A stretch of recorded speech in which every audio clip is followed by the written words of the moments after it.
Prologue. The demon army does not fall, it withdraws. The prologue opens far from Nathan, Tess, and the human armies. The battlefield is quiet now, littered with scorched ground, broken weapons, and the lingering echo of green light. Demons pull back through portals and corrupted lands, dragging the wounded and the defeated with them. This retreat is not panic, it is calculated. From the demon's perspective, the green light has changed everything.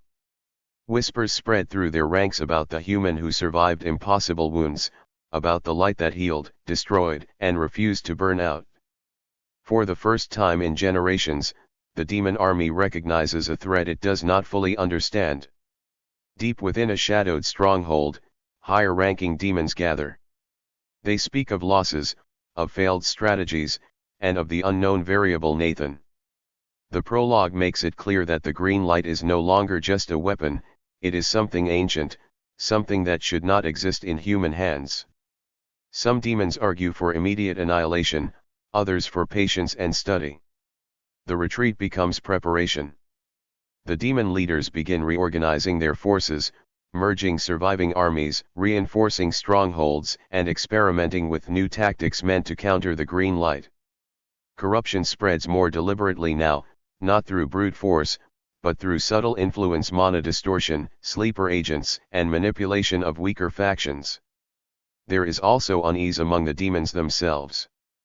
The prologue hints that not all demons agree on how to handle Nathan. Some fear him. Some resent him. Some believe his existence fulfills an old prophecy or breaks one. The prologue ends with a chilling realization. The demon army is no longer fighting to win quickly. They are preparing for a long war. And somewhere in the shadows, something far worse than the armies Nathan has faced so far becomes aware of the green light's awakening. Chapter 1: A Moment to Breathe. For the first time in years, nothing was asking for my attention. No alarms. No shouted orders.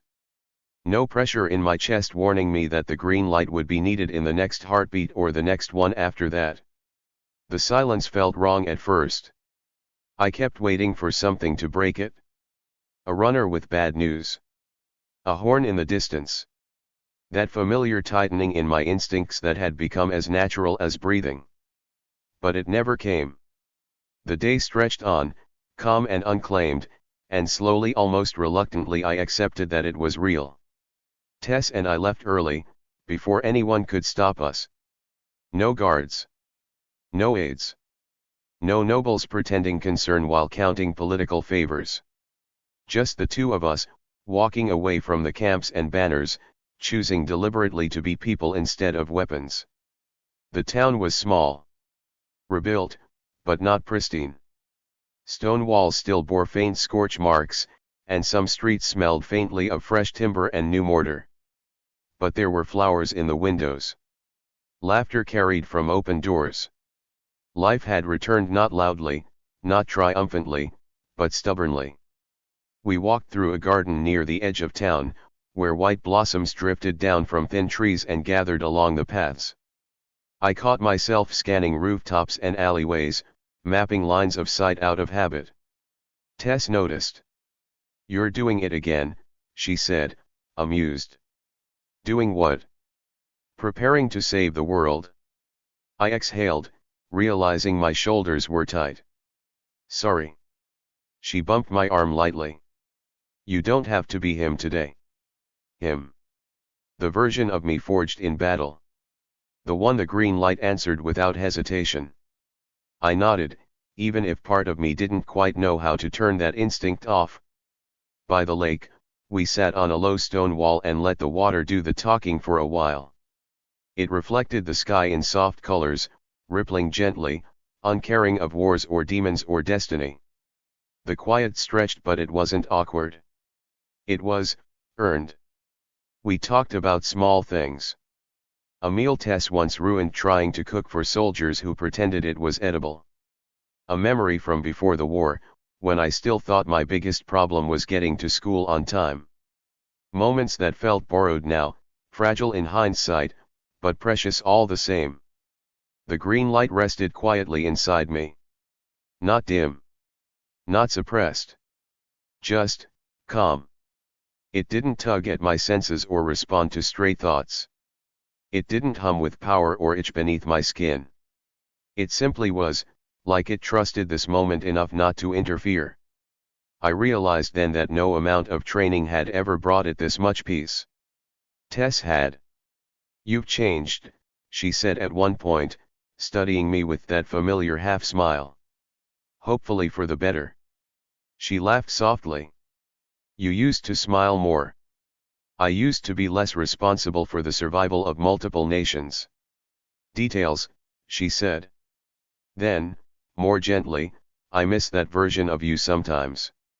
I think he's still here." "I know," she said. "I see him when you forget to be serious." As evening settled in, lanterns flickered to life along the street. The town glowed softly, rebuilt light pushing back the memory of fire. We walked beneath them slowly, not in a hurry to reach anywhere. Eventually, the conversation shifted. Not to strategies. Not to the war. To after. "I'm afraid," I admitted, staring ahead instead of at her, "that the green light, that everything tied to it, will take this away." She didn't answer right away. Then she took my hand firm, certain. "I chose you knowing that. Not if it's safe. Not when it's over. Knowing. I'm not staying because it's easy," she continued. "I'm staying because it's you." That was enough. By the time we reached the door of the small place we were staying, the world felt smaller in the best way. War, destiny, prophecy, all of it faded just a little, held at bay by a single quiet night. As the door closed behind us, I understood something clearly for the first time. This peace was fragile. Temporary. And that was exactly why it mattered. This quiet, fleeting happiness was what I was really fighting to protect. Fade to black. Chapter 2: Open water, quiet hearts. The sea didn't care who I was. That was the first thing I noticed as the ship pulled away from the harbor. No horns sounded for us. No banners waved. No one shouted my name or whispered it with expectation. The water stretched endlessly in every direction, blue and silver beneath the sun, indifferent to wars and titles and prophecy. And for once, that indifference felt like a gift. Tess leaned against the railing beside me as the shoreline faded into the distance. Wind tugged at her hair, and she laughed as she tried and failed to tame it. That sound, light and unguarded, felt stranger than any battlefield silence. We had chosen this deliberately. Distance from councils and commanders. From nobles who smiled too carefully. From the unspoken understanding that at any moment, I might be needed again. The demon army had withdrawn, and while no one believed the war was over, the world had granted us something rare. Time. Life aboard the ship settled into a rhythm almost immediately. Mornings began with the sound of waves brushing against the hull and the cry of distant seabirds. We walked the deck as the sun rose, warmth spreading slowly across the wood beneath our feet. Meals were simple, shared with strangers who didn't know or didn't care who we were. And for once, nothing was urgent. We talked about everything that didn't matter to the war. I told her about Earth, the bus rides, the quiet streets, the life that felt impossibly distant now. She listened the way she always did, with focus and curiosity, asking questions that reminded me those memories still mattered, even if I'd been pulled away from them.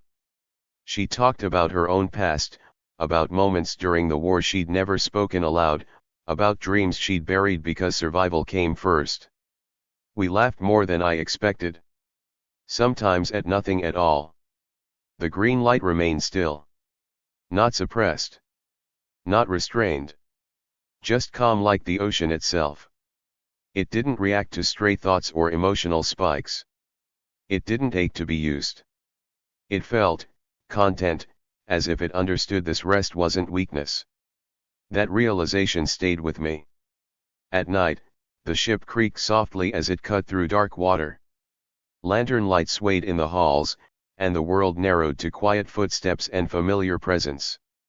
When we retreated to our cabin, the door closed behind us, and the narration, like the world itself, gave us privacy. Those nights blended together. Sun, salt air, conversation.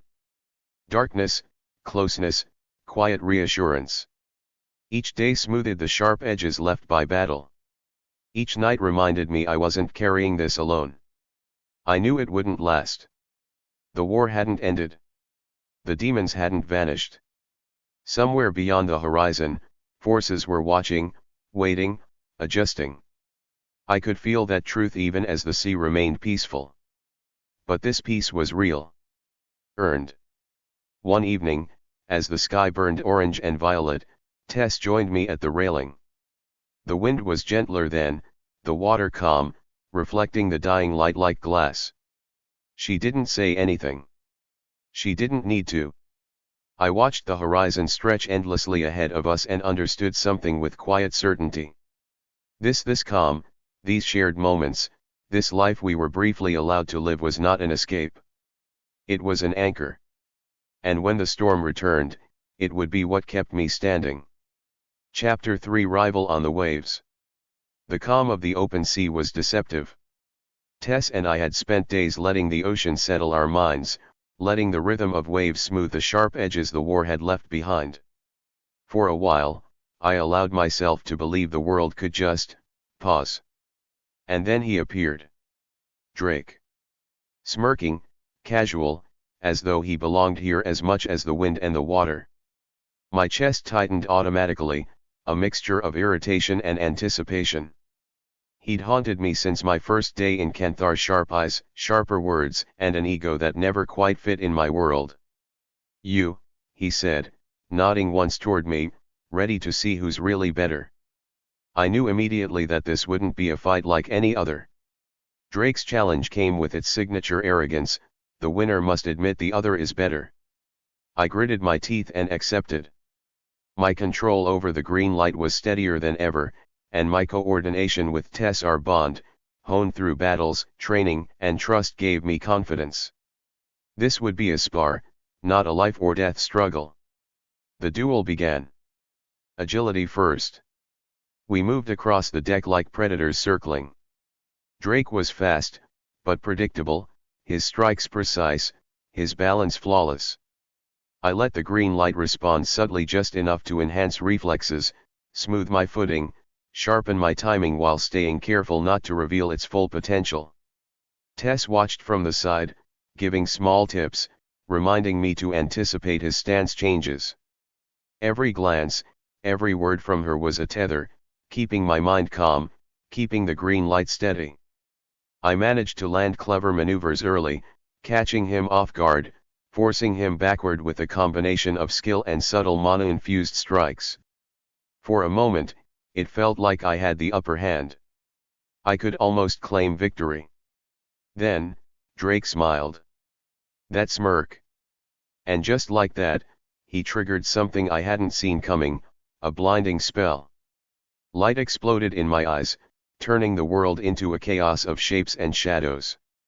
For several minutes, I couldn't see. I relied on instinct, on the tiniest sounds: the creak of the deck, the whistle of wind, the faint shift of air as he moved. The green light pulsed, nudging me subtly, guiding reflexes I didn't consciously command. Drake matched me, move for move, each strike mirrored perfectly against mine, neither of us gaining advantage. When the spell faded, we were locked in a tense tie. Neither could claim the other as inferior, and neither would give more than the grudging respect now earned. I exhaled, the tension finally leaving my body, though a spark of irritation remained.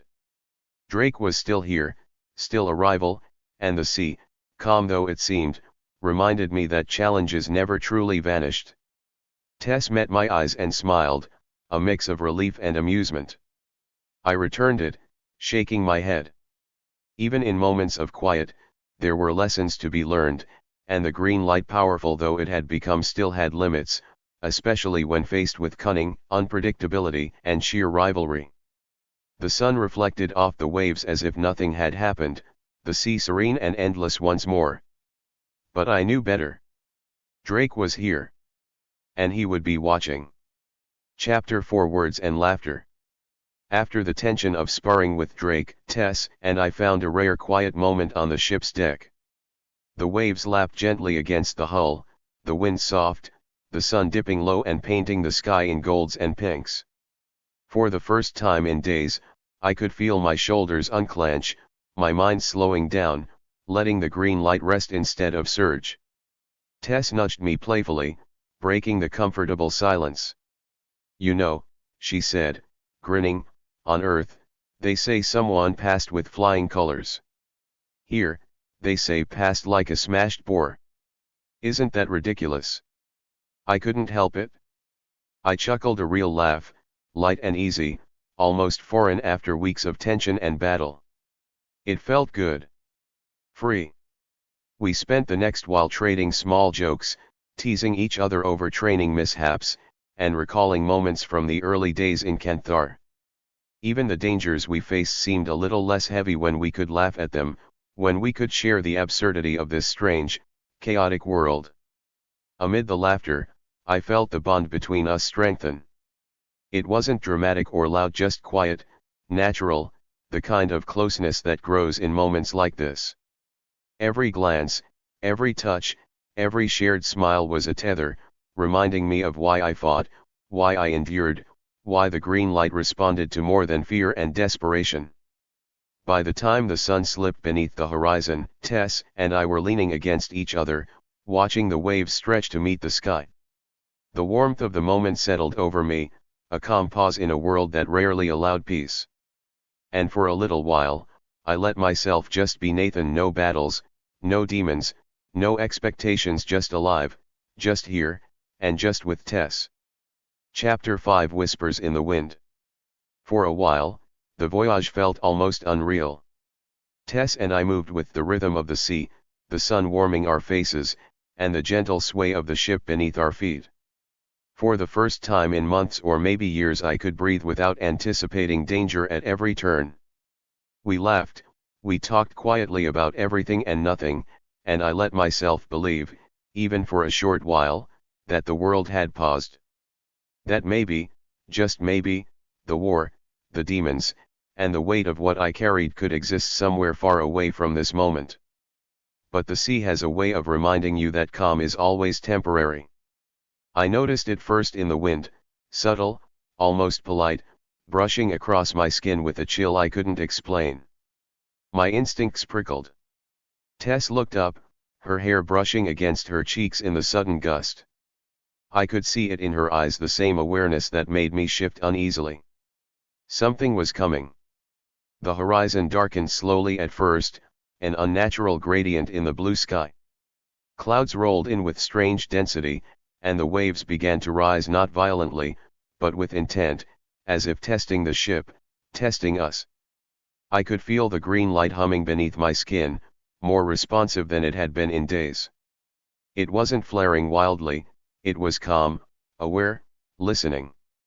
It knew danger was coming. And then it arrived. From the depths, a swell rose that defied reason, towering over the ship like a moving wall. The deck lurched violently as the water crashed and curled with impossible force. Tess scrambled to the rail, my hands shooting out instinctively to steady her.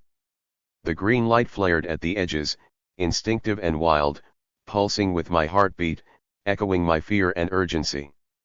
Every instinct I had screamed at me to act, to hold, to protect. I focused, letting the green light channel my desperation, my protective instinct, and my awareness of every creaking plank beneath our feet. The ship pitched, rolled, and groaned under the onslaught. I could see the deck tilting sharply, water spilling over the sides, threatening to drag us both into the churning sea.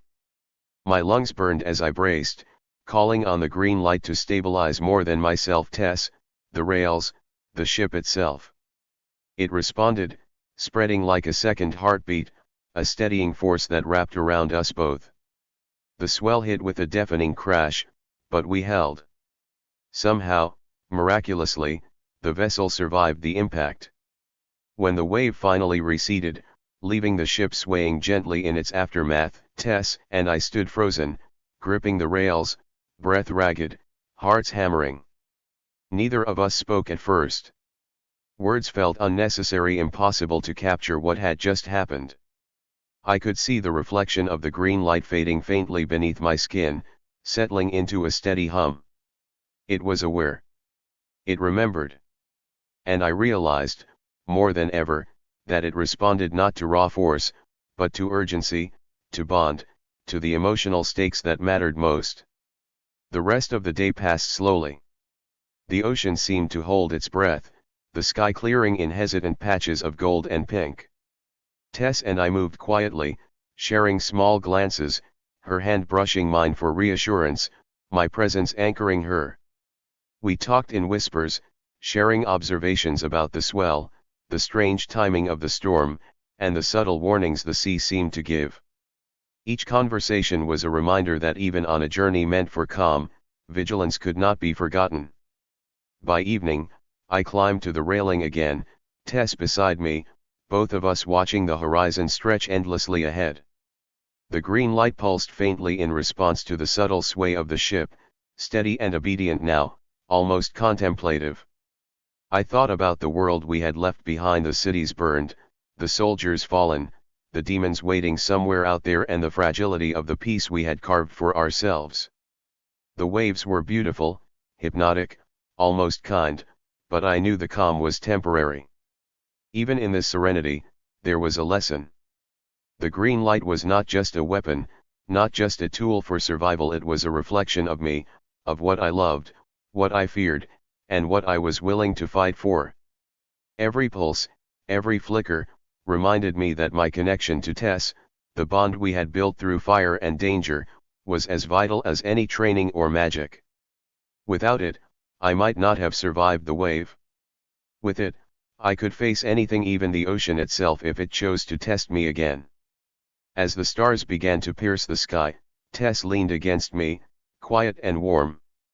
I rested a hand on her shoulder, feeling her heartbeat steady against mine. For the first time in what felt like forever, I allowed myself to relax completely, not just the body, but the mind, the soul. The war was not over. The demons were still out there. But this moment, this fragile, fleeting slice of calm, reminded me why I fought. Not for glory, not for power, not even for the green light itself, but for this. For her. For us. And as the ship sailed on into the unknown, I knew one thing for certain: no wave, no storm, no enemy could ever take away the quiet moments worth fighting for. Chapter 6: The Kraken's Grasp. The calm after the massive wave was almost laughable in its brevity. I barely had a chance to catch my breath before the water ahead began to churn violently, the surface roiling like a cauldron. From the depths, the sea itself seemed to erupt, and then I saw it, a massive kraken, its tentacles writhing and slamming against the ship with bone-crushing force. The hull groaned under each strike, splinters flying as sailors scrambled to hold the rigging and rails. Panic surged through the crew like a tidal wave, but my focus narrowed instantly on Tess. She was at my side, brandishing her weapon, eyes sharp and unflinching despite the chaos. The green light hummed beneath my skin, reacting not to strategy or reason, but to the raw terror threatening to consume me. And then it happened. One of the kraken's enormous tentacles shot toward us like a living spear. Tess moved to block it, but before I could reach her, it wrapped around her waist, dragging her toward the creature's gaping maw. My heart lurched. The green light flared violently, pulsing through my chest and hands, screaming to protect, to fight, to survive. Every instinct I had surged forward. This was no time for caution, no time for hesitation. I struck first, channeling the green light into sharp, precise bursts, slicing through the nearest tentacle. Wood groaned beneath my feet as the ship rocked violently. Another strike, another burst, and the creature recoiled slightly, but Tess was still caught. I felt the green light respond to my fear and desperation like never before. It wasn't just power, it was awareness, a reflexive connection to what mattered most. The battle became a blur of movement. Tentacle after tentacle swung and slammed, each one a threat to both the ship and my life. I weaved around, using the green light not only offensively but defensively, forming temporary shields to block strikes and protect the crew. My strikes were precise, fueled by adrenaline and emotion, cutting through sinew and armored hide alike. I could hear Tess shouting encouragement, her voice both a lifeline and a challenge, reminding me that I wasn't fighting alone. And then, the unthinkable, one tentacle slammed down with terrifying precision, snatching Tess entirely. She disappeared into the darkness beneath the waves, swallowed by the writhing mass of the creature. My chest constricted. Rage, fear, and determination collided inside me. The green light responded instantly, erupting in a surge of power that I barely controlled, flaring around my body like a living storm. I dove. The ocean's depths twisted and shifted around me, a surreal, suffocating interior inside the kraken that defied logic. Water compressed in impossible angles, light from the green glow illuminating the writhing insides, giving everything a spectral, otherworldly quality. I could hear Tess calling out, faint but alive, and I moved toward her with every ounce of focus and skill I possessed. Tentacle after tentacle lashed at me, but the green light moved instinctively with me, shielding, slicing, and guiding. I could feel it connecting to Tess, sensing her panic and pain, amplifying my ability to navigate the creature's interior. Every pulse of energy, every flicker of green, was tied to my bond with her, to the desperation of losing what I loved. Finally, I found her trapped, but alive. Her eyes met mine, and in that instant, everything else vanished. One final surge of green light erupted from my body, radiating outward like a living explosion. The kraken thrashed, then shattered from within, its massive form collapsing into the sea. I clutched Tess, pulling her close as we were propelled upward, bursting through the water in a gasp of air and salt, the open sky never more beautiful or welcome. We collapsed onto the deck, gasping, trembling, covered in bruises, cuts, and exhaustion that felt like it could pull us under even without the ocean beneath us. Tess's hand found mine, tight and unshakable, and I realized in a way I hadn't before, nothing, not waves, not monsters, not the horrors of Canthar or the demons we had fought could break the bond between us. The green light pulsed faintly around us, more attuned to emotion than ever, settling into a steady rhythm as if it understood that its purpose was not just to fight, but to protect what mattered most. I pressed my forehead against Tess's, feeling the warmth of her presence steady my own racing heart. Even as the crew began to stabilize the ship and assess the damage, I knew this was a turning point. The kraken had tested everything: my skill, my instincts, my green light, but more than that, it had tested the depth of my bond with Tess. And for the first time, I realized just how deeply intertwined my power was with my emotions, my attachments, and the people I loved. The sea was calm again, but only for a moment. I knew the waves, like the wars to come, would always rise. And when they did, I would face them not alone, but with Tess by my side, and the green light guiding me in ways even I could barely understand. Chapter 7: A New Life. The morning after a calm night at sea, Tess pulls me aside, her expression soft but serious. Quietly, she tells me she's pregnant. My heart jumps: surprise, concern, and an instinct to protect her all at once, but I take her hands in mine and promise she won't face this alone. We talk through the decision, weighing the dangers of raising a child in a world like ours. After a long, silent pause, Tess makes her choice: she's not ready, and the baby deserves a safer life. We agree to place the child for adoption. Holding her close, I feel the bond between us deepen, not through adventure or battle, but through trust, honesty, and the quiet certainty that whatever comes next, we face it together. Chapter 8: A Year of Change. A year passed in a blur, but every moment was etched into my mind. Since the kraken battle, Tess and I had tried to carve out a life that felt normal as one could hope for in Canthar.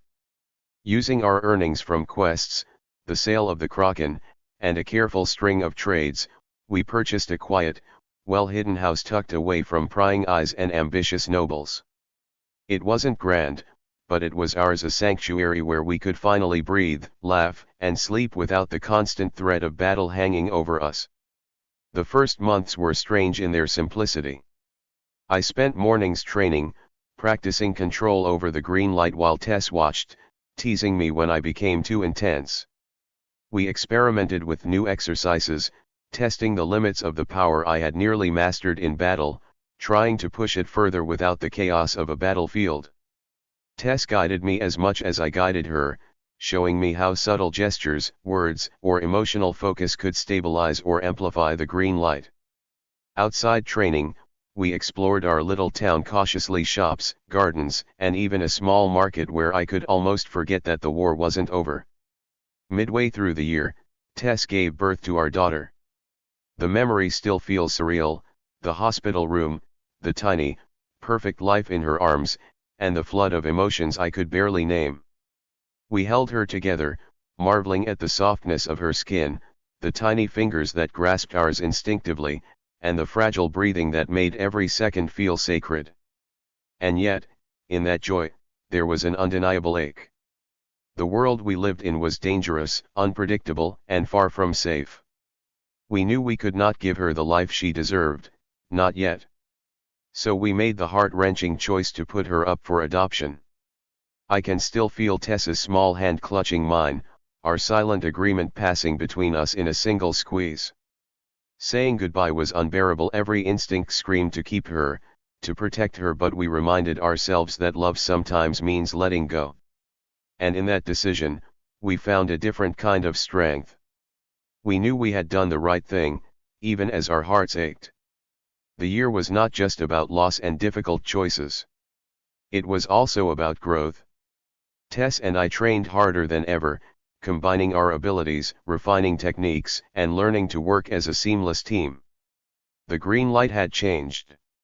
It no longer surged unpredictably or responded solely to desperation. It now moved with me almost naturally, like a part of my very being.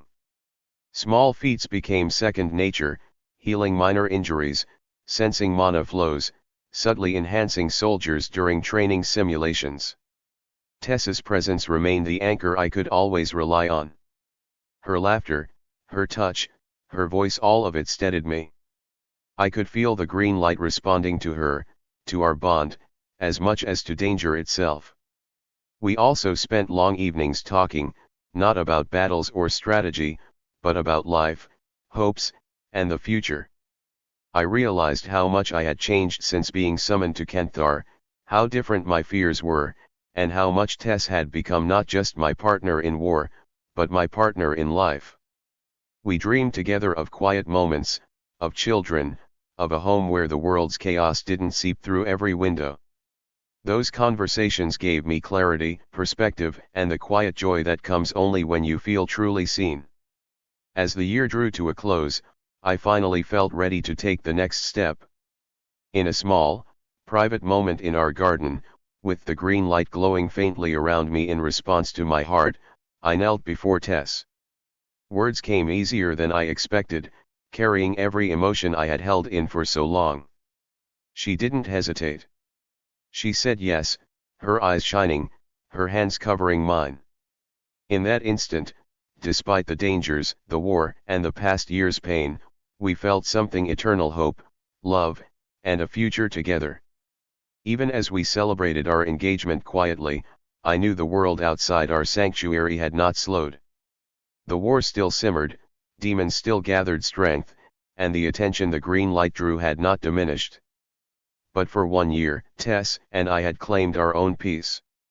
We had grown stronger, together and individually, learning that life, even in Canthar, could hold moments of beauty, love, and calm.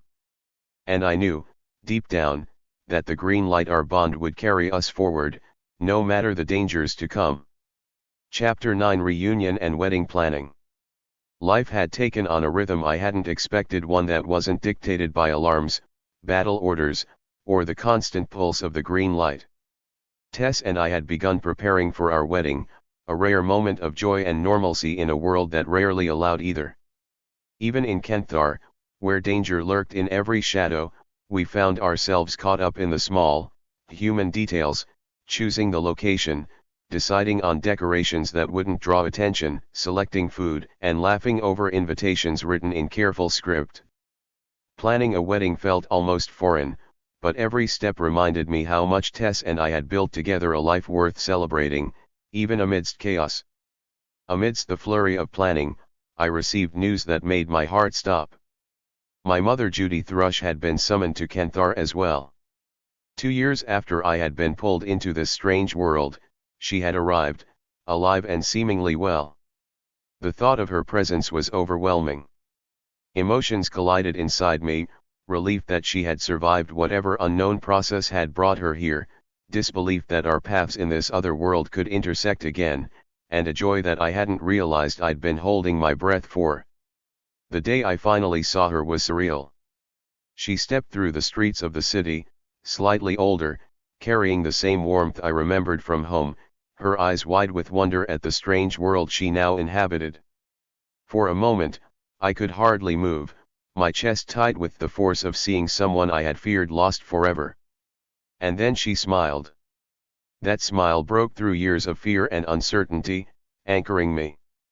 I ran to her, and the embrace that followed carried more weight than any battle, any victory, any surge of green light could ever convey. We spent hours walking through the city together, catching up on 2 years' worth of experiences. She asked about the summoning, the wars, and my friends, but I could see the unspoken understanding in her eyes. There were no judgmental questions, only curiosity and warmth, and it filled a hole I hadn't realized had been aching inside me. Tess watched quietly, smiling gently, and in that moment I realized just how much my life had changed. I had family again, I had love, and I had a partner who had stood beside me through everything. Naturally, I invited my mother to the wedding. Her acceptance brought a new layer of joy and comfort, adding warmth and a sense of completeness I hadn't felt in years. For the first time in a long while, I imagined the ceremony itself, the two of us standing together, surrounded by allies, friends, and those we trusted, pledging our lives to one another in a moment that would be ours and ours alone. Even amidst the dangers that could strike at any time, the thought of sharing that day with Tess and my mother made the world feel a little safer, a little brighter. The days leading up to the wedding were filled with laughter, light work, and quiet reflection. Tess and I walked through the gardens, went over details again and again, and shared teasing arguments over flowers and table arrangements. I noticed how much calmer the green light had become, how it now responded to the joy, excitement, and contentment that filled these moments, rather than fear or desperation. Even small touches, a smile, a shared glance, seemed to ripple through me, steadying the power that had once been wild and unpredictable. As the chapter closes, I stand beside Tess, my hand in hers, looking toward the future we are building together. With my mother nearby, the bond between us stronger than ever, and the green light a steady presence rather than a force of survival, I feel a rare clarity. No matter the battles still to come, the dangers lurking in Canthar, or the challenges we will face, there are moments worth cherishing, moments that remind us why we fight, love, and endure. And for the first time in years, I feel like our lives might be more than just survival, they might be worth living. Chapter 10: The Wedding, Main Event. The morning sunlight filtered through the trees, casting long, golden rays across the clearing where our wedding was to take place.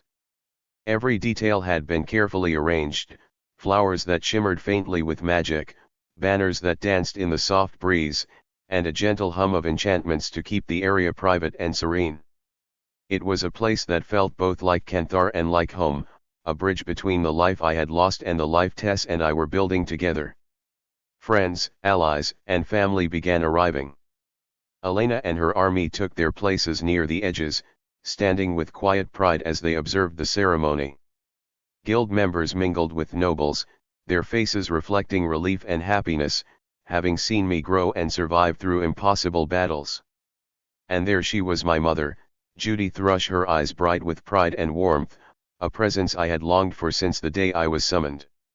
Seeing her there, calm and smiling, grounded me in a way that no battle or training ever could. Then Tess appeared. Time seemed to slow as she walked toward me, radiant and serene, her eyes reflecting a mix of joy, courage, and the quiet strength that had carried us both through countless battles. My chest tightened as I felt the surge of love and gratitude. The green light within me responded subtly, flickering like a heartbeat in tune with my emotions. I realized then, more vividly than ever, that my power was inseparable from my heart, from the connections I held dear. The ceremony began. Vows were exchanged with honesty and laughter, moments of shared tears, and pauses that spoke louder than words ever could. We spoke of the battles we had endured, the losses that had shaped us, and the quiet moments of peace that had taught us the value of life and love. Each word was met with smiles, nods, and occasional chuckles from those around us, blending solemnity with warmth. As I held Tess's hands, I felt the full weight of everything we had been through, the wars, the dangers, the constant pressure, and yet, here we were, choosing each other freely and fully. Even as the world felt paused around us, the green light responded. Not in bursts of power, not in flares of desperation, but steady and calm, like a silent blessing. It wrapped around me gently, a reflection of the joy, protection, and love in the clearing.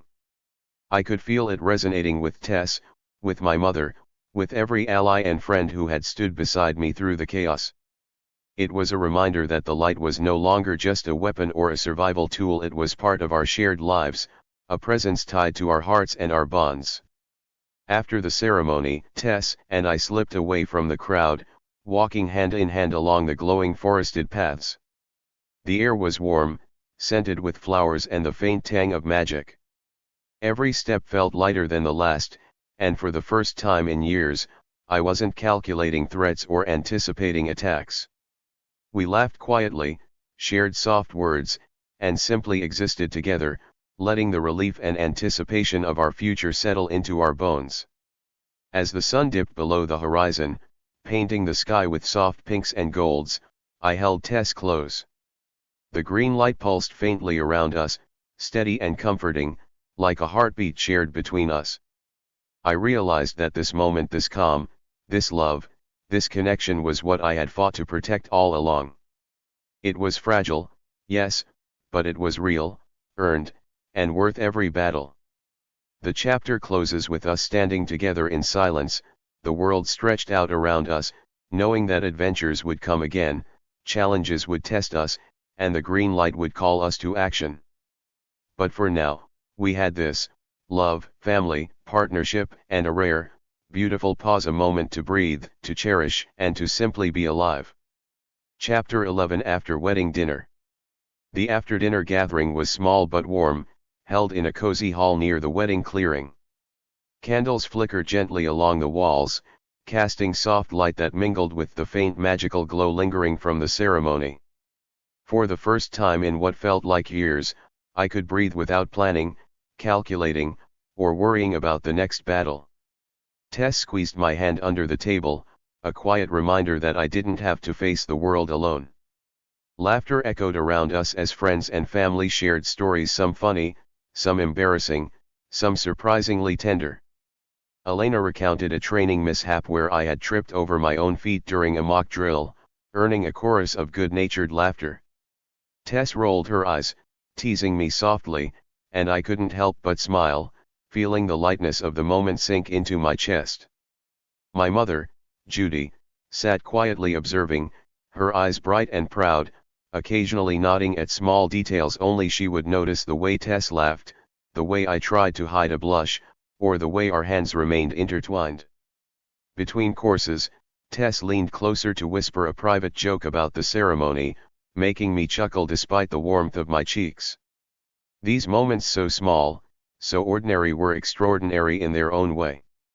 Every glance, every subtle touch, every shared smile reminded me that love, trust, and connection were as important as any spell, any green light surge, any battle we had survived.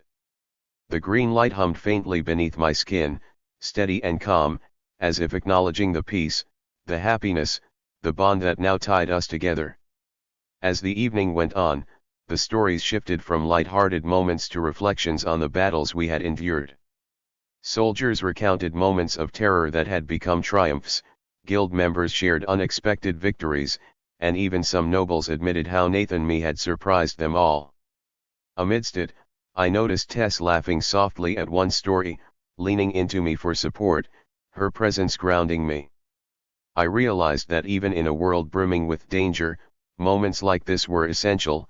They reminded me of the stakes worth fighting for, and the people whose lives and hearts depended on me. The final course was served, a rich feast of flavors that seemed to celebrate not just the wedding, but the journey that had led us here. As plates were cleared, the hall grew quieter. People lingered in conversation, but Tess and I slipped out to the veranda overlooking the softly lit garden. The night air was cool, carrying the faint scent of flowers and distant sea breeze. For a few quiet moments, we simply leaned against each other, watching the stars emerge one by one, letting the serenity settle over us. I reflected quietly that night, peace wasn't just the absence of danger. It wasn't simply moments without battle. It was this laughter shared freely, smiles given without fear, love expressed without hesitation. It was the calm between storms, the invisible strength that bound us together, and the foundation upon which all future challenges would be met. And as I felt Tess's warmth beside me, I knew that no enemy, no war, no force in Canthar or beyond could ever sever what we had built. The green light pulsed faintly once more, a soft reminder that power, love, and life were inseparable and that, for tonight, all was right in the world.